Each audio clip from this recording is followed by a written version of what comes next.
Philippe est absent actuellement et il est loin d'ici. Il m'a chargé de présenter Kevin. Pourquoi? Parce que Kevin a failli obtenir le prix du domaine masse. Et il faisait partie des finalistes en tout cas. Donc je vais quand même présenter les paroles de Philippe. Kevin a effectué sa thèse à cheval entre le département matériaux et structures et le département de traitement de l'information et des systèmes, dans la même équipe que Loïc Mastro-Mathéo pour la partie DEMAS, un pied dans chaque département, le cœur et la tête sans doute côté DETIS, je ne sais pas, il nous dira. Sa thèse porte sur l'association de moyens de contrôle non destructifs en spectre infrarouge et visible pour la détection de défauts surfaciques sur des pièces métalliques, donc via des techniques modernes d'apprentissage machine. Philippe décrit Kevin comme une personne de partage, et il précise: une personne de partage trouve son plaisir dans le don de soi, pour qui donner est un acte essentiel. C'est le propre, dit-il, des gens qui cuisinent et qui aiment cuisiner. C'est donc le cas de Kevin, qui pousse le goût du partage jusqu'à créer un chef GPT, un LLM qui convertit le langage naturel en langage culinaire, en code de cuisine et vice-versa. On en saura peut-être plus tout à l'heure. Non seulement Kevin a consacré beaucoup d'énergie à améliorer l'efficacité, la précision et la robustesse de l'outil de thermographie laser Flying Spot, développé au DEMAS, en permettant en particulier la mise en place d'une détection automatique de défauts en balayage simple, tout en s'affranchissant des bruits liés aux éléments de surface, comme les rugosités par exemple. Mais en plus, il a pris le temps d'animer des groupes de lecture de publications au DETIS, en particulier sur le thème des Transformers, et paraît-il, je cite Philippe, a expliqué au DEMAS qu'il ne s'agissait pas d'un film américain à gros budget. Et là, excuse-moi Philippe si tu nous entends. D'abord, mon fils m'a dit que les Transformers c'était des petites voitures, donc on ne le fait pas. Et en plus, l'apprentissage profond n'est possible que grâce à l'enrichissement mutuel. Tout le monde le sait. On en saura plus après l'excellente présentation de Kevin, je pense. Je finirai par une citation de Philippe. Je pense que faire sa recherche à l'interface entre des disciplines, c'est la marque des esprits généreux. Un esprit partagé par Kevin avec son chien mécatronique, à qui il a tout appris, mais auquel, dit-on, il restera encore beaucoup à apprendre de Kevin en matière d'interaction sociale. Merci Kevin.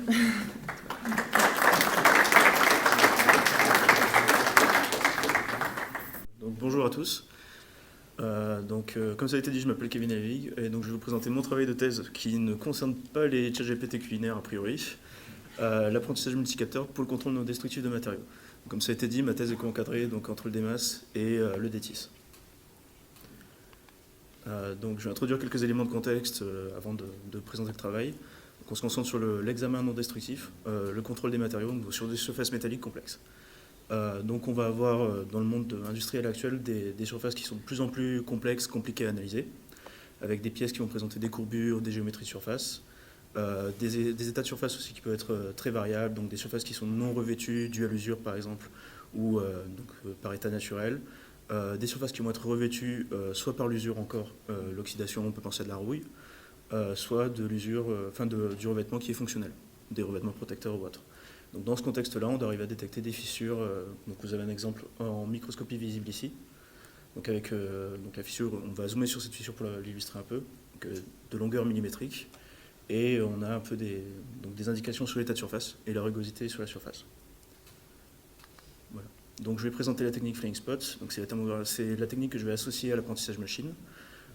Pour la vulgariser, on va venir chauffer la surface de l'échantillon, proche d'un défaut, d'une cible potentielle. Et on va venir balayer la surface. Et ensuite, on peut récupérer donc, un enregistrement, un film thermique, donc, qui va consister, comme ici, avec le laser qui se déplace finalement sur la surface de l'échantillon. Donc on va retrouver donc, au début du balayage la fissure ici, la source de chaleur, et la fissure est révélée au fur et à mesure du balayage.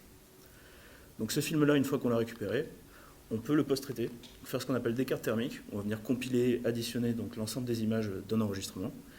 Et donc ensuite, on peut identifier des discontinuités et isoler, par exemple, la discontinuité qui est due à une fissure ou à un défaut réel, donc ici. L'apprentissage profond, ici, il est pertinent parce qu'il nous permettrait donc, de trier de manière autonome, donc automatique, sans intervention humaine, ces sources de discontinuité, donc entre le contour et une fissure réelle, par exemple. Ce moyen d'inspection il est complémentaire avec l'imagerie visible. On en a une intuition à l'œil justement avec l'image de gauche, ici, et l'enregistrement thermique associé à droite. Donc en spectre visible, on a un moyen d'examen qui est local, qui est global finalement. Donc on peut à l'œil justement reconnaître donc, toutes les structures, donc les contours, les états de surface, et donc une zone d'intérêt, une fissure potentielle. Tandis qu'en spectre infrarouge, en flying spot, on va être local relativement lent, donc le temps de procéder à un balayage, mais on va pouvoir donc réduire le nombre de fausses détections. Typiquement, une rayure en spectre visible ne sera pas détectée. Donc, suivant sa profondeur, elle ne va pas entraîner de discontinuité de chaleur. On va aussi réduire le nombre de détections ratées. C'est l'exemple en fait ici, où la fissure, on voit l'amorce, mais on ne voit pas la fissure complète, et elle est révélée via la thermographie laser, ici. Et on peut avoir une meilleure caractérisation justement parce que la longueur est donc plus facilement mesurable avec ce moyen. Et là encore, l'apprentissage profond peut être intéressant puisqu'il permettrait d'associer de manière intelligente et autonome via l'apprentissage justement ces deux modalités, donc d'un côté l'infrarouge et de l'autre le visible. Donc je ne vais pas faire un cours complet de deep learning, je vais juste revenir un peu sur les bases et les fondamentaux de manière un peu vulgarisée. Donc le deep learning finalement c'est des réseaux de neurones, ces réseaux de neurones c'est des ensembles de neurones interconnectés entre eux. On a un exemple un peu illustré ici au centre. On va lui donner des données d'entrée. Imaginons qu'on va lui classifier des images de chat et de chien. C'est un peu un exemple basique, on va dire. On envoie ces données, on a une prédiction. Est-ce que l'image est une image de chien ou une image de chat? Donc à partir de ces prédictions, on peut donc remonter vers la donnée et adapter les poids du réseau de manière à avoir justement donc, la prédiction souhaitée finalement par l'utilisateur ou par l'application. Donc ça c'est la phase d'apprentissage. Donc là on voit justement la problématique de la donnée, donc à quel point elle est critique. Donc on va avoir une problématique de quantité de données, même si aujourd'hui avec l'apprentissage moderne, on peut donc gérer des volumes de données très faibles, via des approches de transfer learning ou de fine-tuning. Et on a une problématique aussi qui est assez critique de qualité finalement, de diversité de données. Est-ce qu'on a des données qui sont suffisamment représentatives du problème et de la variété qu'on peut avoir de fissuration par exemple. Maintenant je vais présenter le banc d'essai qui est utilisé donc, pour faire de la collecte de données au DMAS. On va avoir un banc d'essai de thermographie flying spot assez classique, avec une source de chaleur laser qui va venir donc chauffer la surface de l'échantillon, et ensuite une caméra thermique qui va permettre donc de récupérer l'enregistrement du balayage et de le reconstruire. Donc à partir de ça, on obtient donc des bases de plusieurs centaines d'images qu'on peut ensuite post-traiter et les utiliser pour l'entraînement de réseau. Donc là, on retrouve la source de chaleur ici, et ensuite l'échantillon qui se déplace, et la caméra, qui est ici, ici et ici. Donc ça nous menait à des premiers résultats, donc à partir d'une première base qui était constituée en début de thèse. On va avoir donc cette base qui est constituée d'environ 300 images thermiques et des exemples ici. Donc on va retrouver la source de chaleur au centre et ensuite pour les images avec fissure, on va retrouver la fissure. Voilà. Donc ça nous mène à des premiers résultats de détection. On entraîne des petits réseaux qui sont capables de distinguer si on a une image avec ou sans fissure et on va mesurer donc la test accuracy qui est juste la capacité du réseau à distinguer ces images-là. Est-ce qu'elle a une fissure ou est-ce qu'elle n'a pas de fissure? Et donc on a des résultats qui sont très bons sur ces premiers modèles un peu primaires, on va dire, ou en tout cas plus faciles à implémenter. Mais donc d'un côté on a une marge d'amélioration, on n'a pas un score qui est parfait, et on a aussi donc la question du passage à la localisation précise du défaut, pour ensuite pouvoir par exemple le caractériser. Et donc ces deux axes de recherche qui guident ensuite le travail de test finalement, donc c'est comment pallier au manque de données et pouvoir s'adapter par exemple à augmenter la robustesse à de nouveaux défauts qui seraient inconnus ou non présents dans la base de données originale. Et dans un deuxième temps, l'exploitation de la complémentarité entre le spectre infrarouge et le spectre visible.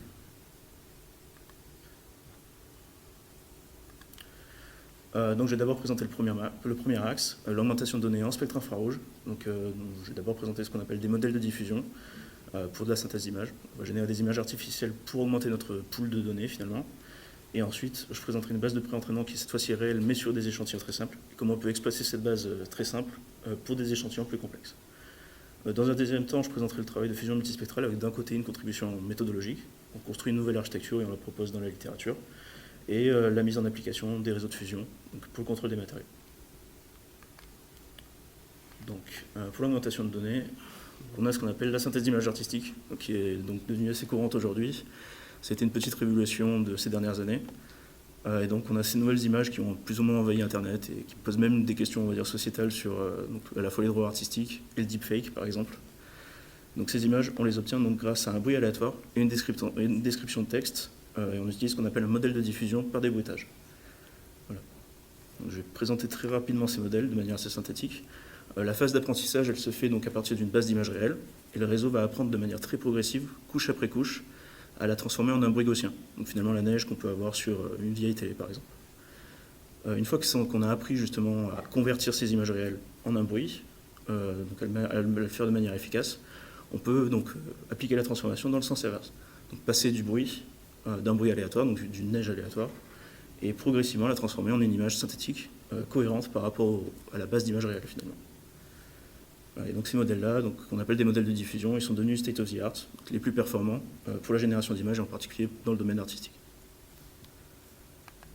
Donc là, il y a un petit test. Est-ce que vous arriveriez à distinguer les images réelles, donc expérimentales qui ont été collectées sur le banc d'essai, et les images synthétiques? Je vous laisse 10 secondes. Voilà. Alors, je vais casser le suspense. On a les images réelles à gauche, et à droite, on va retrouver les synthétiques. Donc, on peut voir que pour un œil non averti, a priori, et même pour un œil assez averti, les deux types d'images sont assez complexes à distinguer et à séparer, ce qui montre, on va dire qualitativement, le degré de réalisme qu'on peut avoir avec des modèles de diffusion. Et donc ces modèles-là, ils nous ont permis d'augmenter la taille et la diversité des images qui étaient disponibles pour l'entraînement, et donc d'augmenter les performances d'un réseau, donc sa capacité à distinguer images avec et sans fissures. Et donc on avait des gains d'accuracy, donc cette capacité à distinguer les images, qui était augmentée jusqu'à plus de 10%. Donc ce travail-là, il a fait l'objet d'un proceedings de conférence et d'un article de journal plutôt côté thermique. Donc, une fois qu'on a vu ces modèles de diffusion, on peut aussi augmenter directement le volume de données réelles avec d'autres échantillons. Donc, on peut penser à des échantillons d'essais mécaniques qui sont disponibles en quantité à l'ONERA, via les essais qui ont été réalisés au fil des années. Néanmoins, c'est des échantillons qui sont très simples finalement en termes de surface. On a des exemples ici d'éprouvettes qui peuvent être utilisées. Donc, on va retrouver une grande diversité de fissures via les différents paramètres des essais, mais la surface reste très simple. On va avoir une surface homogène et un contour qui est rectiligne finalement. On peut voir ici et droit. Mais donc on propose quand même de préapprendre finalement des caractéristiques liées à la thermographie et à la fissuration sur ces échantillons très simples, pour ensuite pouvoir transférer l'apprentissage, faire du transfer learning, de cette base très simple à une base plus complexe et plus limitée en données. Voilà. Donc c'est une base qu'on a baptisée FLID pour Flying Spot Thermography Dataset, et on se focalise aussi sur une tâche de localisation des objets. Donc, vu qu'on va avoir une grande diversité de fissures, on va pouvoir apprendre différentes caractéristiques liées à ces fissures et à leur localisation précise sur la surface. Et donc on collecte à partir de ces échantillons très simples jusqu'à 1200 thermographies qui sont présentées ici avec l'exemple, et des annotations de localisation de fissures. Je vais présenter rapidement, je ne vais pas rentrer dans le détail, c'est un métrique qui est très complexe, mais on a un score en deep learning pour mesurer la capacité d'un réseau à localiser précisément un objet, et on appelle ça la mean average precision pour MAP. Donc ça permet de dire si l'objet est correctement identifié, donc bien classé, donc est-ce que c'est une fissure ou un autre objet, et bien identifié, donc bien englobé par rapport à la vérité terrain qui est fournie par l'expert. Donc sur un objet un peu trivial, on va dire, on peut voir ici la vérité terrain et la détection qui est fournie par le réseau, et on va pouvoir se focaliser sur l'élément critique finalement, c'est l'intersection, qu'on appelle aussi intersection over union, entre cette vérité terrain expert et la détection qui est fournie par le modèle, qui va permettre de dire si oui ou non la détection est bonne et si elle est qualitative, si elle est bonne. Pour sentir un peu ce métrique qui varie entre 0 et 1, qui n'est pas forcément très clair, on peut avoir cet objet un peu trivial où on va pouvoir illustrer la MAP, avec à gauche une localisation qui est imparfaite qui nous donne une MAP inférieure à 0,4. Donc on peut voir que l'objet est assez bien suivi mais pas très bien englobé, et on a une grosse variation de l'englobement de l'objet finalement au cours du temps, et une MAP qui va être bien meilleure, supérieure à 0,7 dans l'exemple à droite, et cette fois-ci l'objet est bien englobé et bien suivi au cours du temps. Donc maintenant il est temps de revenir aux fissures finalement. Donc on revient sur les éprouvettes d'abord, on va préapprendre sur ces éprouvettes. Donc on s'attend de bonnes performances vu que la surface est simple et l'objet est quand même facile à distinguer sur la surface. Et donc on voit que qualitativement à l'œil, on arrive à bien englober au cours d'un enregistrement thermique la fissure, et la MAP est très bonne, donc elle est égale à 0,6. Une fois qu'on a appris des caractéristiques sur cette base de fissures, grande diversité de fissures mais surface extrêmement simple et homogène, on va pouvoir réapprendre sur des bases plus complexes. On va par exemple avoir la base A où on change juste d'échantillon mais on garde le même setup, la même optique, Donc on revient finalement aux échantillons complexes présentés au début. On a un revêtement un peu hétérogène et des courbures finalement, des structures un peu et des artefacts. Et ensuite on a la base B qui elle va consister juste en un changement d'optique. On va se rapprocher de la surface. Donc on va beaucoup plus voir justement la diffusion de la chaleur ici. Et ces discontinuités aussi vont plus perturber le réseau. Donc on voit que pour la base A, quantitativement, on arrive à bien localiser, on arrive à des gains de performance qui vont jusqu'à plus 6%. Ici pour la base A et pour la base B de même aussi entre 5 et 6% en termes d'augmentation de performance. Qualitativement, on voit aussi que le réseau arrive à assez bien repérer la fissure sur la surface. Et donc ce travail-là, il a fait l'objet d'un proceedings de conférence et d'un article de revue, on va dire plus deep learning appliqué, au Journal of Electronic Imaging. Maintenant, je vais me concentrer sur la fusion multispectrale.